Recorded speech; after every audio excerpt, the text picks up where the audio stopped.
so we are choosing our avatar and we start creating the patterns with the polygon tool. So this is basically half of the pant, and if you want, you can edit some parts of it. So make it a little bit taller and make any changes you feel you find appropriate.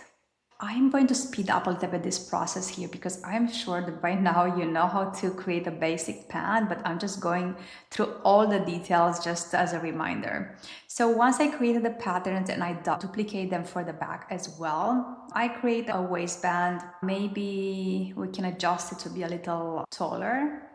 You can use the point to avatar to place your patterns better and make the waistband curve around the waist.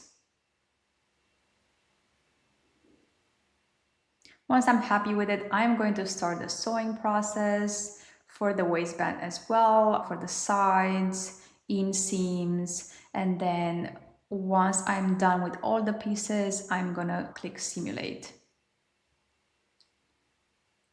Here I'm just going to create the rib cuff. So what you do here, you basically click on the edges and then offset as internal line. And then once you've done that, you can click on the new internal line created and offset it.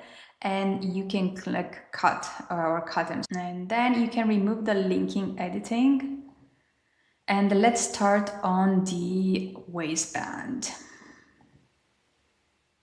I want to create this shirring effect just as it would look if you would have the elastic threaded.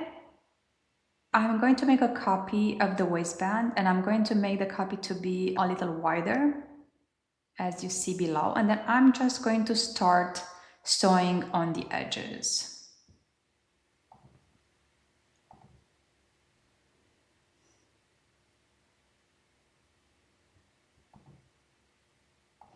You can put all the pieces on strengthen before you simulate.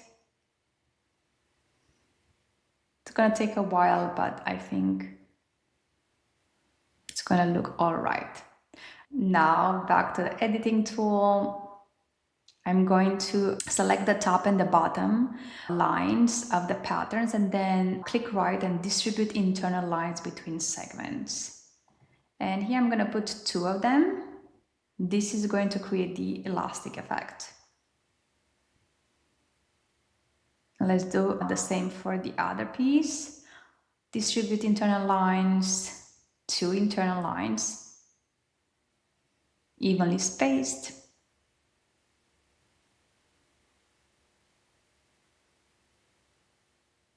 And now you click the new internal lines created, and on the right panel you will click off on elastic. And then simulate, please.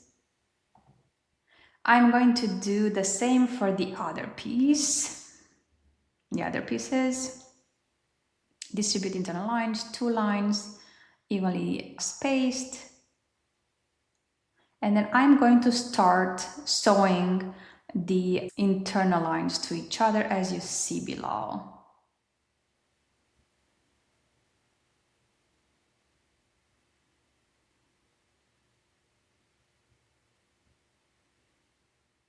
Now that the sewing of the internal lines has been created, simulate and strengthen, and you can also simulate again. This is how we create this ruching effect. As if you would have an elastic placed in your waistband. I'm gonna click on the smaller waistbands that are in the front, or all of them, click on strengthen, and then on geometry add thickness and put 1. And this is starting to look more and more realistic.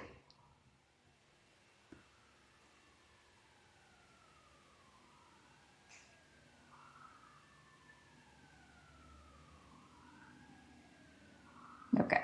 To make this bond effect as if you had 2 pieces sewn together, you can go to bond and place it to 94.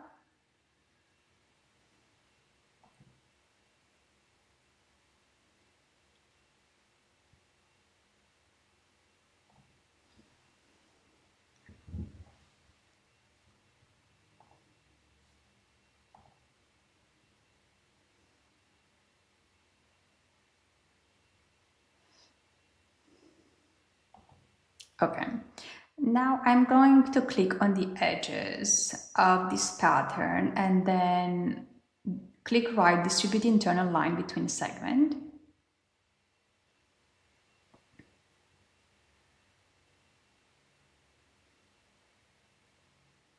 Then on this new line offset, you can do 2 offsets equally spaced, for example, just to make sure we place the holes for the drawstring evenly separated or evenly spaced.